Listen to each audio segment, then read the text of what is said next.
Bonjour tout le monde, shalom shalom. Je viens de comprendre quelque chose de vraiment important et j'aimerais la partager avec vous. En fait, ça fait un moment que je cherche quel est le lien entre la prise de Jéricho par Josué et le livre de l'Apocalypse. Alors, pourquoi chercher à savoir le lien entre les deux? Parce que d'un côté, dans la prise de Jéricho, la Bible nous parle de cette trompette qu'on a fait retentir pendant 7 jours, pendant que les Israélites sont en train de tourner 7 fois autour de la ville de Jéricho. Puis à la fin, on nous parle de guerre, la guerre pour la prise de Jéricho. Ensuite, de l'autre côté, dans le livre de l'Apocalypse, on nous parle de l'être aux 7 églises dans lequel Jésus-Christ lui-même promet que des vainqueurs seront récompensés. Des vainqueurs, ça veut dire que il va y avoir une guerre.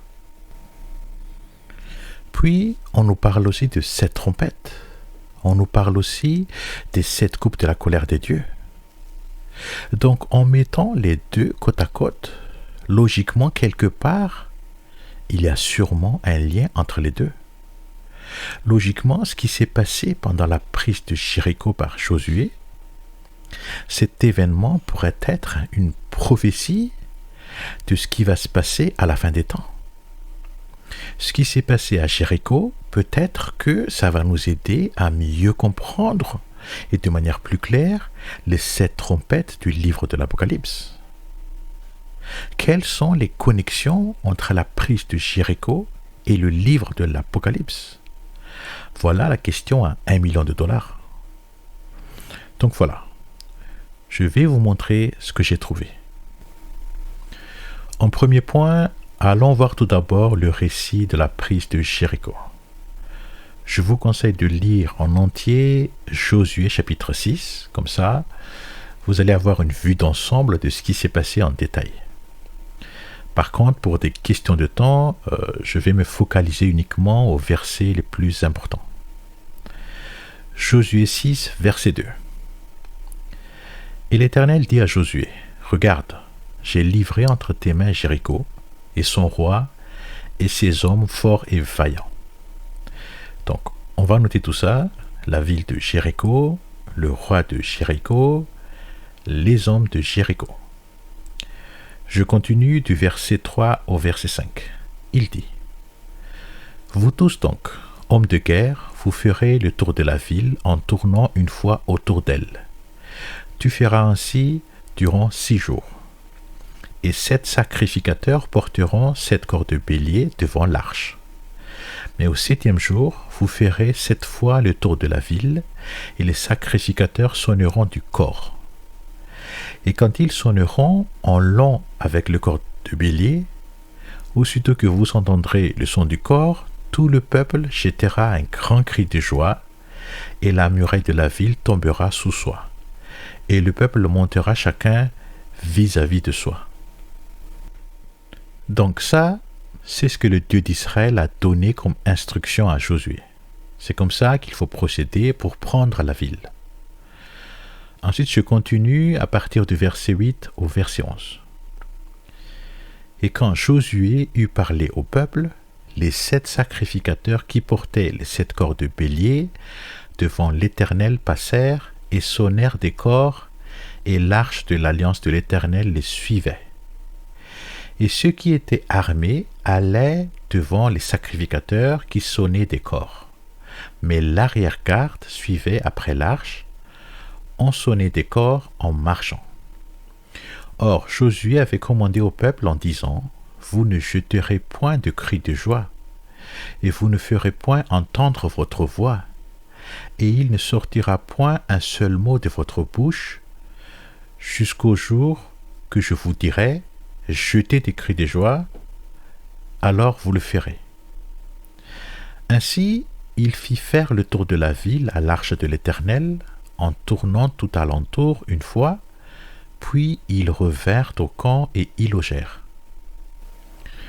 Qui sont listés ici? D'abord Josué, ensuite les 7 sacrificateurs qui portent les 7 trompettes, Ensuite, les Israélites, des hommes armés, l'avant-garde et l'arrière-garde. Ensuite, comment est composé le cortège? D'abord, la tête de cortège. Le premier bloc qui est devant, c'est l'avant-garde. Ce sont des hommes armés. Ensuite, le deuxième bloc, c'est les 7 sacrificateurs qui sonnent les 7 trompettes. Ensuite, le troisième bloc, c'est l'arche de l'alliance. Ensuite, le quatrième bloc, c'est l'arrière-garde. Ce sont des hommes armés. C'est la queue du cortège. Donc, au premier jour, le cortège fait une fois le tour de la ville, bouche cousue, aucun mot ne sort de leur bouche. Et ce qu'on entend, c'est uniquement le son des 7 trompettes portées par les 7 sacrificateurs. Je continue du verset 12 au verset 14. Ensuite Josué se leva de bon matin, et les sacrificateurs portèrent l'arche de l'Éternel. Et les 7 sacrificateurs qui portaient les 7 corps de bélier devant l'arche de l'Éternel marchaient, et en allant, ils sonnaient des corps. Et ceux qui étaient armés allaient devant eux, puis l'arrière-garde suivait l'arche de l'Éternel, on sonnait des corps en marchant. Ainsi ils firent une fois le tour de la ville le second jour, et ils retournèrent au camp. Ils firent de même durant 6 jours. Donc chaque jour, pendant 6 jours, ils font juste une fois le tour de la ville, en sonnant les 7 trompettes. Aucun mot ne sort de leur bouche, et après, ils rentrent au camp. C'est-à-dire que pendant 6 jours, ils n'ont fait que donner des avertissements. Le son des trompettes, c'est pour avertir que la guerre va venir. Donc les 6 jours à sonner les 7 trompettes autour de la ville, ce sont 6 avertissements. C'est pour faire savoir aux habitants de Jéricho que la guerre va bientôt arriver. C'est-à-dire qu'ils ont bien pris le temps pendant 6 jours pour avertir les habitants de Jéricho. Le son de la trompette, ça sert à avertir que la guerre est en train d'arriver. Maintenant, que dit le verset 15 et 16? Mais quand le 7e jour fut venu, ils se levèrent dès le matin, à l'aube du jour. Et ils firent 7 fois le tour de la ville, en la même manière. Ce jour-là seulement, ils firent 7 fois le tour de la ville. Et à la 7e fois, comme les sacrificateurs sonnaient des corps, Josué dit au peuple, « Jetez des cris de joie, car l'Éternel vous a donné la ville. » Donc vous voyez bien la différence ici. Pendant 6 jours, chaque jour, ils n'ont fait qu'une fois le tour de la ville, en faisant retentir les 7 trompettes, mais sans prononcer aucun mot. Par contre, au 7e jour, ils ont fait 7 fois le tour de la ville, 7 fois de suite, en faisant retentir les 7 trompettes, et à la fin du 7e tour de la ville, ils ont jeté des cris de joie. Et qu'est-ce que les cris de joie ont causé? La réponse est dans le verset 20. Le peuple donc jeta des cris de joie et en sonna des cors. Et quand le peuple eut ouï le son des cors et eut jeté un grand cri de joie, la muraille tomba sous soi.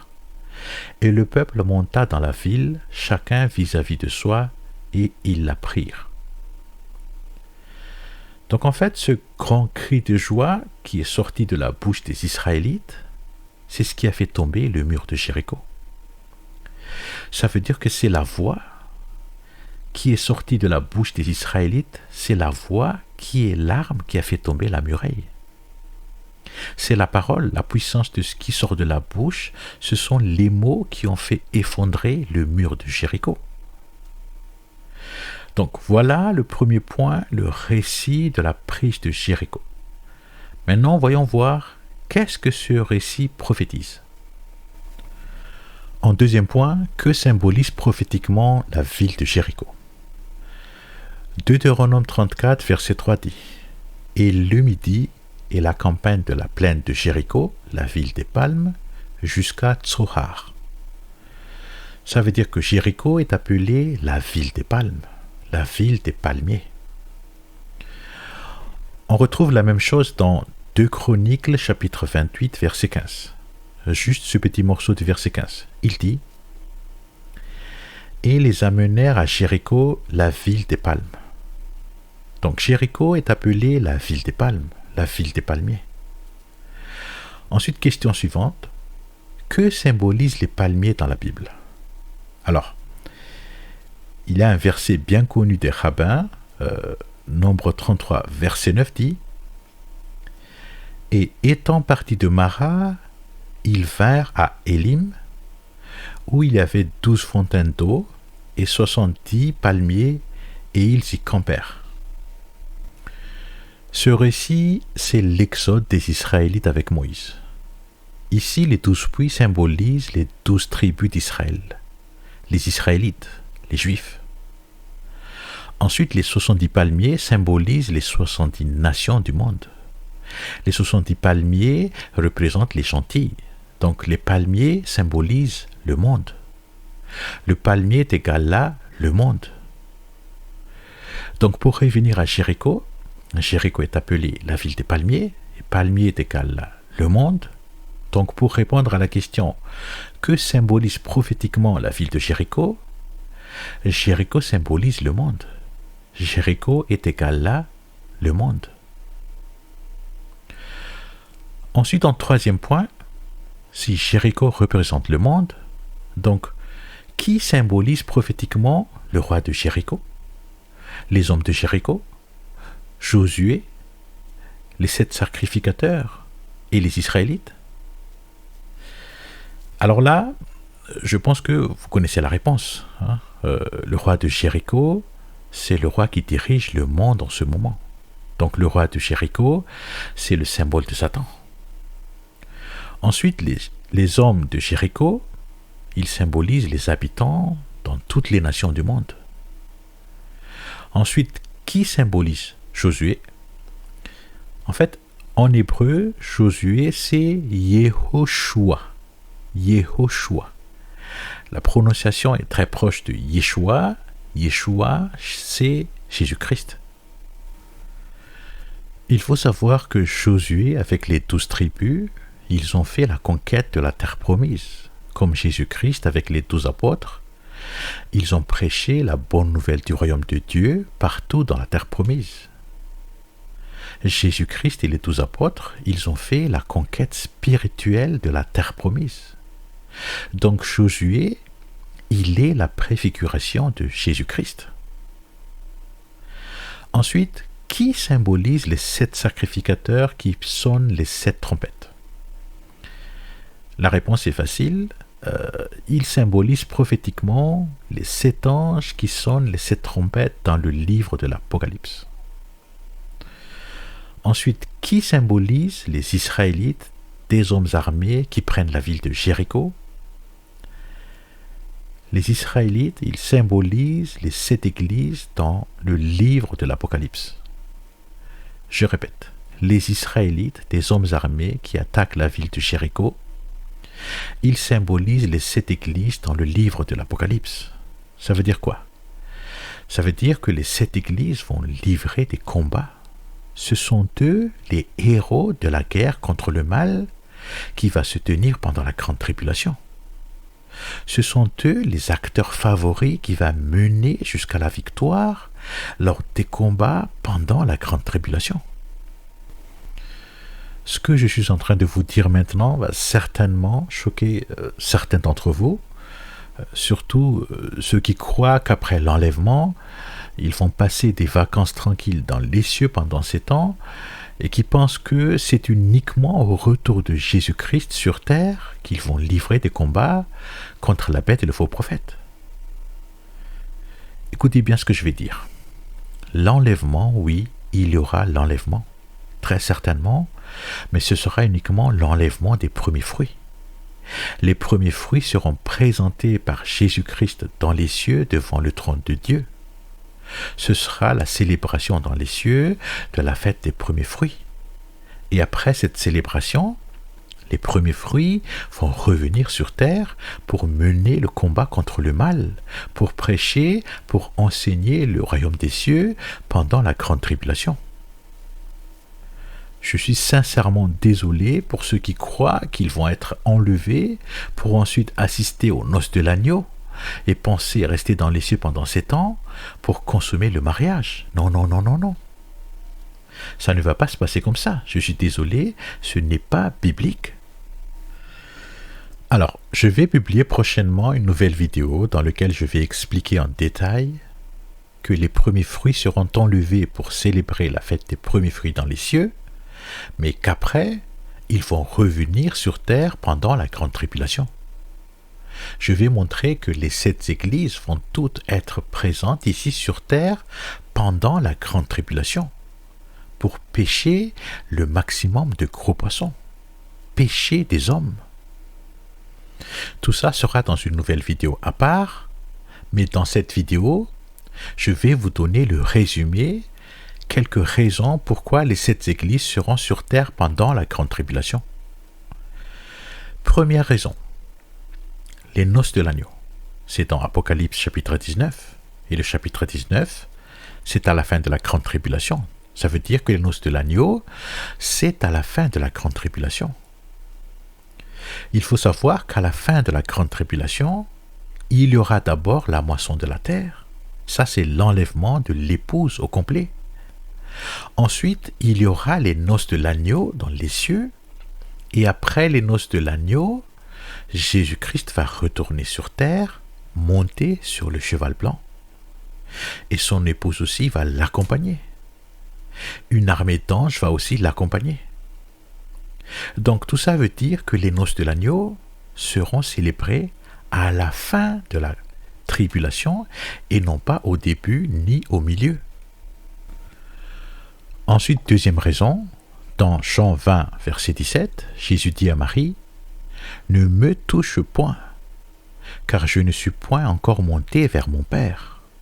Mais va à mes frères et leur dis, je monte vers mon Père et vers votre Père, vers mon Dieu et vers votre Dieu. » Donc, juste après cette rencontre avec Marie, Jésus est allé aux cieux pour célébrer la fête de première gerbe.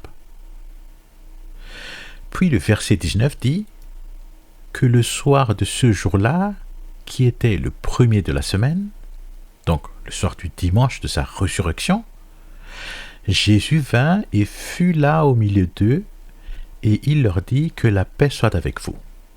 Donc, Jésus est revenu sur terre le soir même de la fête de la première gerbe.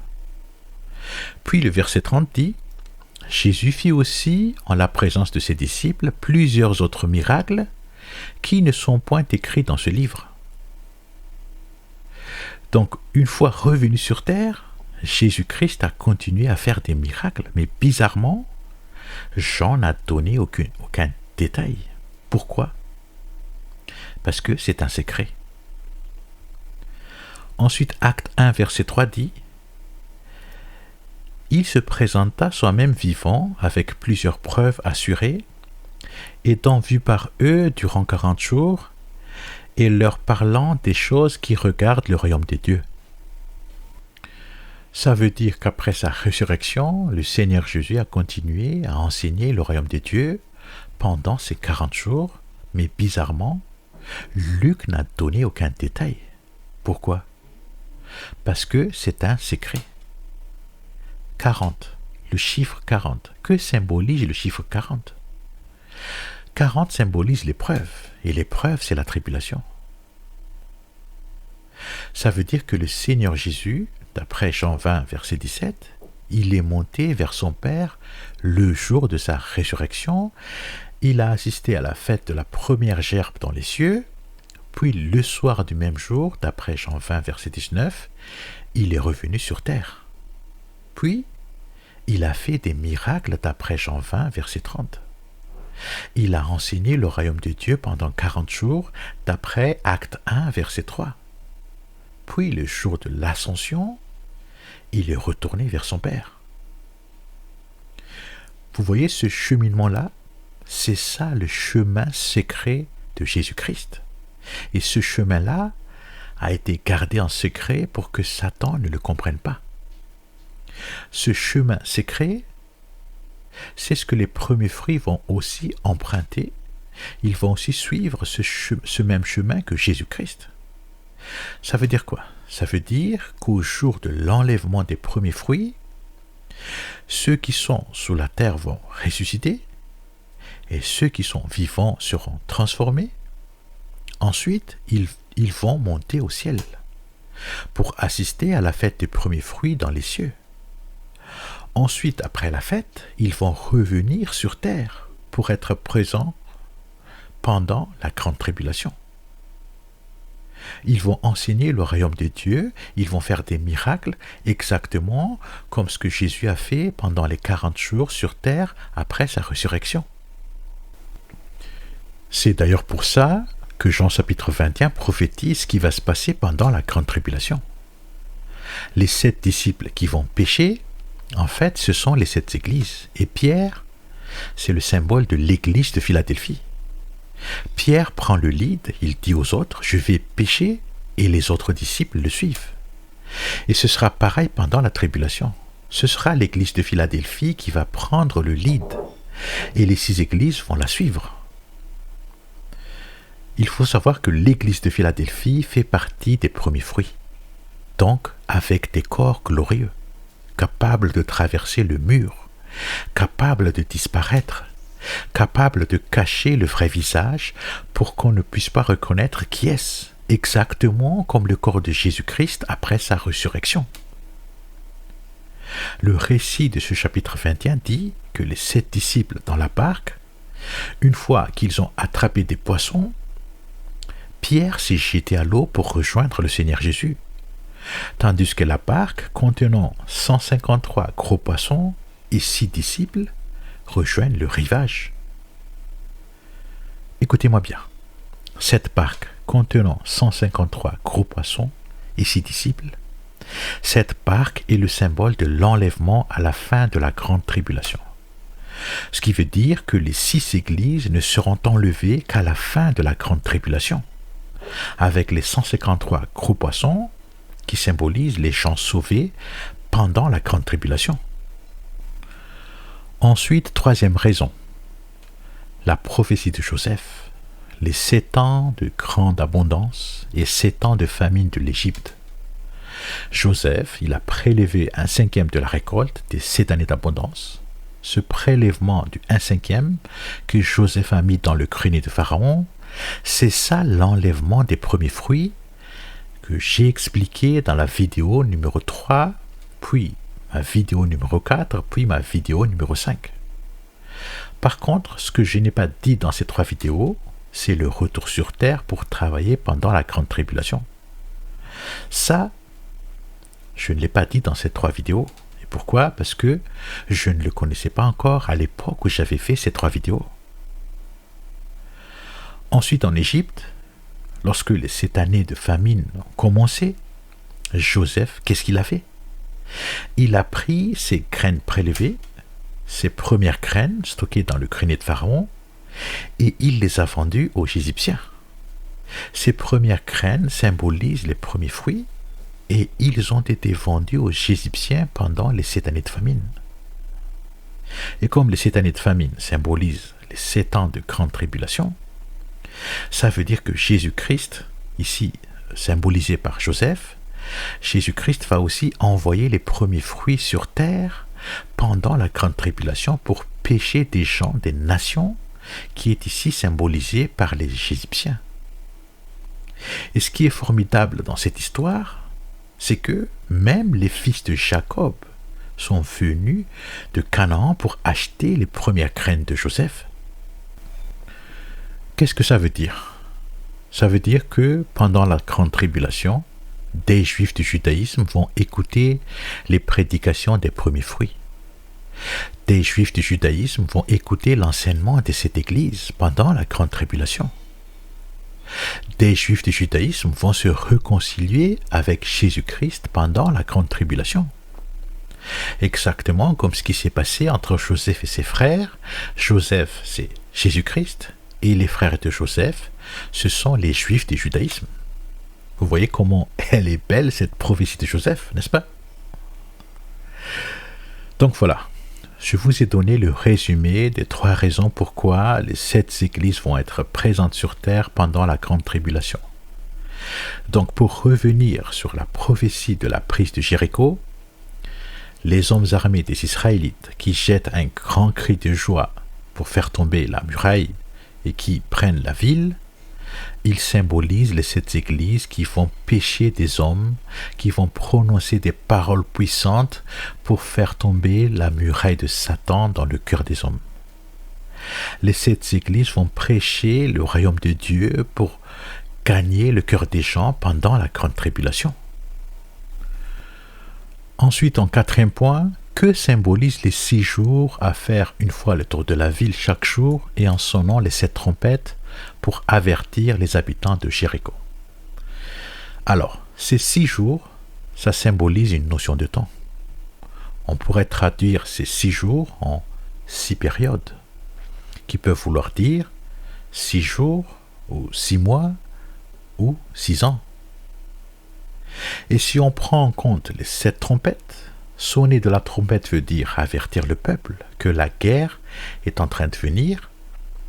Donc pendant 6 jours, faire un tour de la ville en sonnant cette trompette, ça peut vouloir dire 6 jours fois un tour fois cette trompette est égal à 42. 42 périodes, ça peut vouloir dire 42 jours, ou 42 mois, ou 42 ans. Alors, je crois fortement que c'est ici le point de connexion avec les 7 trompettes du livre de l'Apocalypse. Il faut savoir que dans le livre de l'Apocalypse, les 7 sceaux, c'est pour dévoiler à notre connaissance le texte contenant la prophétie du plan de Dieu pour la fin des temps. Ensuite, les 7 trompettes, c'est la phase d'avertissement. Sonner de la trompette veut dire avertir. Donc les 7 trompettes, c'est le commencement de manière légère, c'est le commencement en douceur de l'accomplissement de ce qui a été prophétisé dans le livre scellé par le sceau. Ça commence en douceur. C'est ça la phase d'avertissement. Donc si on met en connexion les 7 trompettes du livre de l'Apocalypse avec les 7 trompettes de la prise de Jéricho, les 6 jours à tourner une fois autour de la ville en sonnant des trompettes, ça correspond aux 6 premières trompettes du livre de l'Apocalypse. Donc dans les deux, les 6 jours à sonner cette trompette pour avertir les habitants de Jéricho de l'arrivée imminente de la guerre, c'est ça la phase d'avertissement pour Jéricho. Et puis les 6 trompettes qui sonnent pendant une durée que nous ne connaissons pas pour avertir les gens du monde de l'arrivée imminente de la grande tribulation, c'est ça la phase d'avertissement pour le monde. Aujourd'hui, nous savons que les 6 trompettes sont déjà en train de sonner. Voir ma vidéo numéro 14.1, puis ma vidéo numéro 14.2, ainsi que mes vidéos short sur la première trompette jusqu'à la 6e trompette. Mais ce que nous ne savons pas, c'est quelle sera la durée de la première trompette? Quelle sera la durée de la 2e trompette? Quelle sera la durée de chacune des 6 trompettes? Alors, quand on regarde de près les 7 trompettes dans le livre de l'Apocalypse, on trouve une notion de durée dans la 5e trompette et la 6e trompette. Regardez bien la 5e trompette. Dans le récit des sauterelles à queue de scorpion, ici au chapitre 9, verset 10, il dit « Et elles avaient des queues semblables à des queues de scorpion, et avaient des aiguillons en leur queue, et leur puissance était de nuire aux hommes durant 5 mois. » 5 mois, on peut prendre ça littéralement, que la durée de l'invasion des sauterelles à queue de scorpion, c'est 5 mois. On peut aussi le prendre au sens figuré. 5 mois, c'est 150 jours, et 150 jours, c'est la durée pendant laquelle la terre entière a été couverte par l'eau pendant le déluge de Noé. Genèse 7, verset 24 dit « Et les eaux se maintenirent sur la terre durant 150 jours. » Donc, au sens figuré, 150 jours peut vouloir dire que ce n'est pas seulement Israël, pas que la terre d'Israël qui a été couverte par les sauterelles à queue de scorpion, mais l'invasion a couvert le monde entier. Et si vous regardez ma vidéo numéro 14.2 sur la première trompette qui consiste à détruire le corps humain des gentils, et sur la cinquième trompette qui consiste à détruire le corps humain des juifs, par l'intermédiaire de ces sauterelles, équipées d'aiguillons qui piquent, voilà, piquent, vous allez comprendre que le sens figuré de ce 5 mois, 150 jours, qui veut dire que le monde entier est couvert par ce fléau, cela confirme bien la connexion entre la première trompette et la cinquième trompette. Je crois fortement que 5 mois, 150 jours, il faut le prendre au sens figuré. Ensuite, dans la sixième trompette, dans le récit des deux témoins, Apocalypse 11, versets 3 et 4 dit « Mais laisse à l'écart le parvis qui est hors du temple, et ne le mesure point. Car il est donné aux gentils, ils fouleront aux pieds la sainte cité durant 42 mois. Mais je la donnerai à mes deux témoins qui prophétiseront durant 1260 jours, et ils seront vêtus de sacs. » Là, par contre, on a deux notions de temps. D'abord 42 mois, ensuite 1260 jours. Les deux pointent vers la même durée, 3 ans et demi.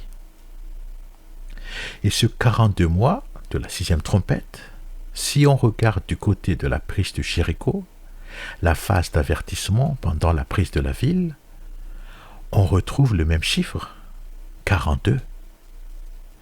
Donc la question se pose, est-ce que ce chiffre 42 de la phase d'avertissement pendant la prise de Jéricho est en connexion avec la durée des 6 trompettes dans le livre de l'Apocalypse? Qu'est-ce que vous en pensez? Laissez-moi vous montrer quelque chose qui va nous aider à répondre à cette question. Regardez bien, dans les 6 trompettes, il y a un indice caché qui pourrait indiquer une notion de temps. Regardez bien ici. Dans la première trompette, Apocalypse 8, verset 7. Là. La troisième partie des arbres fut brûlée. Ici aussi, dans la deuxième trompette, versets 8 et 9. La troisième partie de la mer devint du sang, et la troisième partie des créatures vivantes qui étaient en la mer mourut, et la troisième partie des navires périt. Ensuite, ici, dans la troisième trompette, au verset 10, elle tomba sur la troisième partie des fleuves. Ensuite, ici, dans la quatrième trompette, au verset 12, la troisième partie du soleil fut frappée, et la troisième partie aussi de la lune, et la troisième partie des étoiles, de sorte que la troisième partie en fut obscurcie. Et la troisième partie du jour fut privée de la lumière, et la troisième partie de la nuit fut tout de même sans clarté. Par contre, ici, dans la cinquième trompette, on ne retrouve nulle part cette notion de troisième partie de quelque chose. Pourquoi? Parce que c'est le même fléau pour la première et la cinquième trompette. C'est Madame Vévé. Donc le timing est le même. La seule différence, c'est que la cinquième trompette, c'est pour détruire le corps humain des Juifs, c'est pour détruire le blé de Dieu. Par contre, pour la première trompette, c'est pour détruire le corps humain des gens des nations. C'est pour détruire l'orge de Dieu. Ensuite, ici, dans la sixième trompette, Apocalypse 9, verset 18 dit « La troisième partie des hommes fut tuée par ces 3 choses. savoir par le feu, par la fumée et par le soufre qui sortait de leur bouche. Alors au premier abord, ce symbole, la troisième partie, au sens littéral, ça veut dire un accomplissement partiel à hauteur de 33% pendant la phase trompette, pendant la phase d'avertissement. Et si on regarde de plus près chacune des trompettes, on parle d'accomplissement, une proportion sur la base de la quantité totale ou sur la base du nombre total. Par exemple, pendant la sixième trompette, le texte dit que la troisième partie des hommes fut tuée. Ça veut dire que 33% du nombre total d'hommes sont morts. Alors, comment se fait-il que pendant la période où on avertit le peuple, déjà un tiers des hommes sont morts, alors qu'on n'entre pas encore dans la guerre? Ce n'est pas logique. Et cette même proportion, la troisième partie, est aussi mentionnée à la fois dans la première trompette, à la fois dans la deuxième trompette, à la fois dans la troisième trompette et à la fois dans la quatrième trompette. Donc la question est-ce qu'il faut comprendre cette proportion de manière littérale, c'est-à-dire sur la base de quantité ou de nombre, ou est-ce qu'il faut la comprendre au sens figuré? Et le sens figuré, la plus logique, c'est la base de temps, c'est-à-dire que la phase trompette va prendre un tiers de la durée totale et le 2 tiers restant, ce sera la durée de la phase coupe de la colère de Dieu. Phase trompette durée 1 tiers, ensuite phase coupe durée 2 tiers. Je ne sais pas ce que vous en pensez, mais moi, je crois fortement que ce symbole troisième partie, il faut le prendre au sens figuré, c'est-à-dire que c'est la proportion d'accomplissement en termes de temps de la phase trompette. Je crois fortement que troisième partie, ça veut dire la durée de la phase trompette. Et si nous faisons une simulation, par exemple, si la phase trompette dure 1 an, ça c'est le 1 tiers, donc la phase coupe va durer 2 ans. Ça c'est le 2 tiers. Le total c'est 3 ans.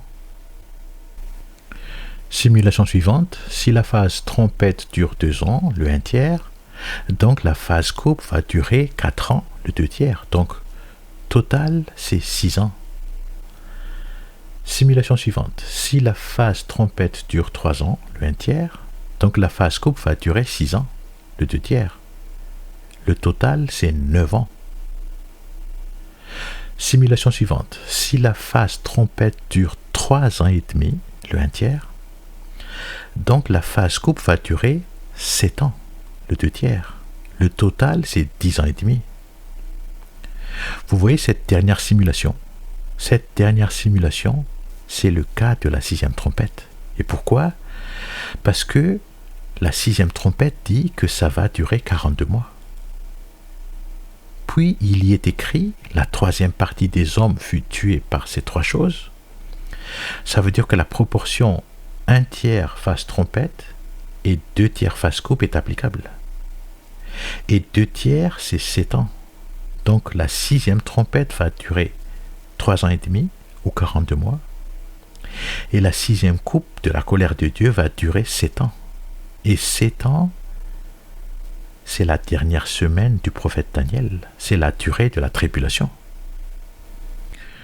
Donc maintenant, je reviens à la question, est-ce que ce chiffre 42 de la phase avertissement pendant la prise de Jéricho est en connexion avec la durée des 6 trompettes dans le livre de l'Apocalypse?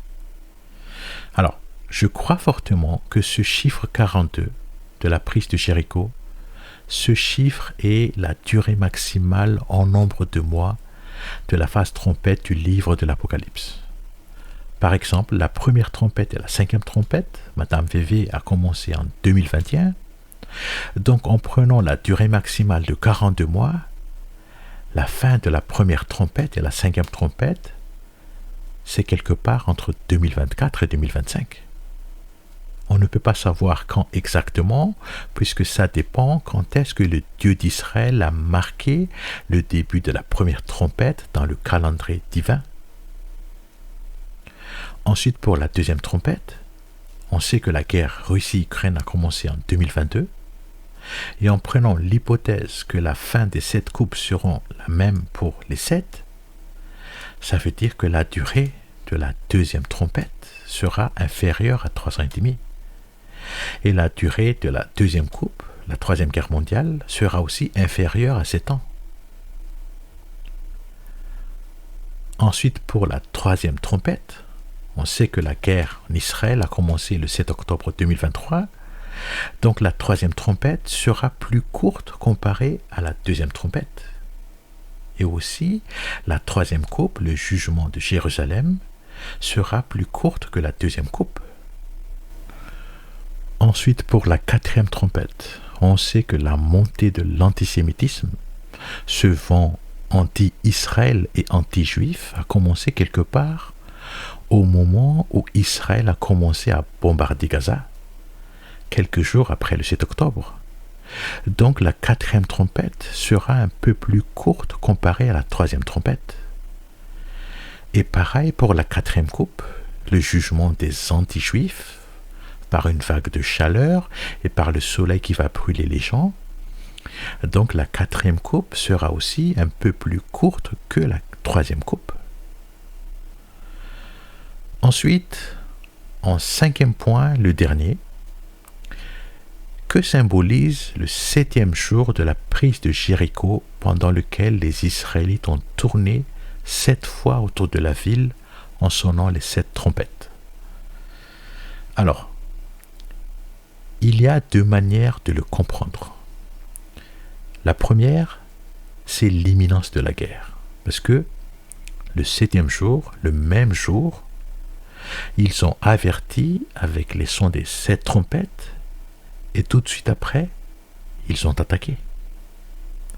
Et donc si on prend ça et on le transpose vers notre temps pour comprendre la 7e trompette du livre de l'Apocalypse, ça veut dire qu'il n'y aura pas d'écart significatif entre le début de la 7e trompette et le début de la 7e coupe. Ensuite, la seconde manière de le comprendre, c'est de prendre en considération la durée de l'avertissement. Le 7e jour, ils ont fait 7 tours de la ville, alors que pendant les 6 jours, le nombre total de tours de la ville est de 6. Ça veut dire quoi? Ça veut dire que la durée de l'avertissement du 7e jour est plus longue que la durée de l'avertissement des 6 jours précédents. Et donc, si on prend ça et on le transpose vers notre temps pour comprendre la 7e trompette du livre de l'Apocalypse, ça veut dire que la durée de la 7e trompette sera plus longue que la durée maximale de 42 mois des 6 autres trompettes. La prophétie de la prise de Jéricho nous montre que la durée de la 7e trompette sera plus longue que celle des 6 autres trompettes. À Jéricho, le dernier jour, ils ont fait 7 tours, fois 7 trompettes, égale à 49. Donc peut-être que la durée de la 7e trompette, ce sera de 49 mois. 49 mois, c'est 4 ans et 1 mois. À peu près 4 ans. Ça, c'est la première possibilité. Ensuite, la deuxième possibilité, c'est de se baser sur la durée totale d'avertissement avant le début de la guerre. Quelle est la durée totale de l'avertissement avant la guerre? Alors, pendant 6 jours, ils ont fait 6 tours. Ensuite, le 7e jour, ils ont fait 7 tours. Le total, c'est 13 tours. Donc la durée totale de l'avertissement avant la guerre, en faisant retentir les 7 trompettes, c'est 13 tours fois 7 trompettes, égale à 91. Et 91 mois, c'est égal à 7 ans et 7 mois. 7 ans et 7 mois. C'est quand même étrange qu'on tombe à 2 fois sur le chiffre 7 comme ça. 7 ans, une fois, plus 7 mois, ça fait 2 fois le chiffre 7. Ça sent le livre de l'Apocalypse, n'est-ce pas? Donc la durée totale de l'avertissement avant la guerre, c'est 7 ans et 7 mois. Donc peut-être que la durée de la 7e trompette sera de 7 ans et 7 mois, qui sait. Ensuite, la 3e possibilité, à Jéricho, le 7e jour, ils ont fait 7 tours en sonnant cette trompette. Ici, le chiffre 7 apparaît 3 fois. 7e jour, 7 tours, 7 trompettes, comme si on cherche à mettre l'accent sur le chiffre 7. Mettre le focus sur le chiffre 7. Donc peut-être que la durée de la 7e trompette sera de 7 ans. Qui sait? Donc on a vu 3 possibilités. Est-ce 4 ans, ou 7 ans, ou encore 7 ans et 7 mois? Je ne sais pas. Là-dessus, j'avoue que je ne sais pas. Peut-être que ce n'est ni 4 ans, ni 7 ans, ni même 7 ans et 7 mois, mais une autre valeur. Par contre, je crois fortement que ce qui s'est passé à Jéricho nous enseigne que la 7e trompette va durer plus longtemps que les 6 autres trompettes. Ça, j'y crois fortement. Et justement, le récit dans Apocalypse 12 se passe pendant la 7e trompette. Le verset 1 dit « Et un grand signe parut au ciel, savoir une femme revêtue du soleil, sous les pieds de laquelle était la lune, et sur sa tête une couronne de 12 étoiles. » Ça, on l'a vu dans la vidéo numéro 3. Virgo a donné naissance à Jupiter. Accomplissement septembre 2017. Donc il est très fort probable que chronologiquement, c'est la 7e trompette qui a été sonnée en premier. Et c'est pareil pour le récit dans Apocalypse 13. Le chapitre 13 fait partie de la 7e trompette. Le verset 16 et 17 dit « Et elle faisait que tous, petits et grands, riches et pauvres, libres et esclaves, prenaient une marque en leur main droite ou en leur front, et qu'aucun ne pouvait acheter ni vendre s'il n'avait la marque ou le nom de la bête ou le nombre de son nom. » Ça, ni vendre ni acheter, si on n'a pas le QR-code, on l'a vécu, mais de manière légère. Et pourquoi? Parce que c'était encore la phase avertissement. La 7e trompette, c'est pour avertir. Donc on l'a vécu, mais en douceur. Donc pendant cette phase avertissement, il y avait déjà un tout petit peu de ni vendre ni acheter. Et pour avoir le QR code, soit on prend sur la main Madame VV, soit on prend le test derrière le front. On insère cette tige au fond du nez. Cette tige, elle va quelque part derrière le front pour prendre un échantillon de la maladie. Mais la question est, est-ce que cette tige sert aussi à déposer quelque chose derrière le front? La réponse à cette question, on la découvrira un jour quand le moment de faire les comptes viendra. Donc pendant la 7e trompette, il y avait déjà la marque, mais c'était léger. Parce que l'objectif pourquoi sonner la trompette, c'est pour avertir. Par contre, à la fin de la 7e trompette, quand on va passer à la 7e coupe de la colère de Dieu, à ce moment-là, ce ne sera plus de la rigolade. À ce moment-là, il va y avoir la puce pour payer avec la main. Ensuite, les graphènes dans le corps qu'on a inoculés avec Madame VV vont être activés. Et chaque personne va avoir son adresse MAC, son identité numérique dans le corps. Bon, je ne suis pas spécialiste des puces dans la main, ni des graphènes, mais je pense que vous pouvez trouver plein de vidéos YouTube qui expliquent tout ça en détail. Alors, pour être tout à fait franc avec vous, pour la 7e trompette et la 7e coupe, je ne vais pas les schématiser comme ce que j'ai fait avec les 6 trompettes. Parce que la 7e, c'est complexe. Parce que la 7e, ça appartient à Dieu. Donc voilà la prophétie de la prise de la ville de Jéricho. Je vous invite à méditer dessus. Je vous invite à réfléchir sur tout ce qu'on a vu, je t'invite à te poser des questions sur toi-même. Est-ce que tu es prêt? Est-ce que tu as fait le nécessaire? Et pour terminer, je t'invite à prier avec moi. Je te demande de diriger ton regard vers le Seigneur Yeshua. Prions. Seigneur Yeshua, merci d'avoir emmené ce frère, cette sœur à cliquer sur cette vidéo. Je te prie de toucher leur cœur pour que ce qu'ils ont vu dans cette vidéo va les emmener à se rapprocher de plus en plus près de toi, à mettre leur vie en tes mains et avoir totale confiance en toi, Seigneur. Merci de nous avoir aidés à comprendre cette trompette à travers le récit de la prise de Jéricho. Merci de nous avoir avertis pendant la durée de ces 7 trompettes. Merci de nous avoir donné du temps pour changer de cœur. Merci beaucoup pour ta patience. Je te fais confiance, Seigneur, en toutes choses. Béni sois-tu, Éternel notre Dieu, Roi de l'univers. Amen.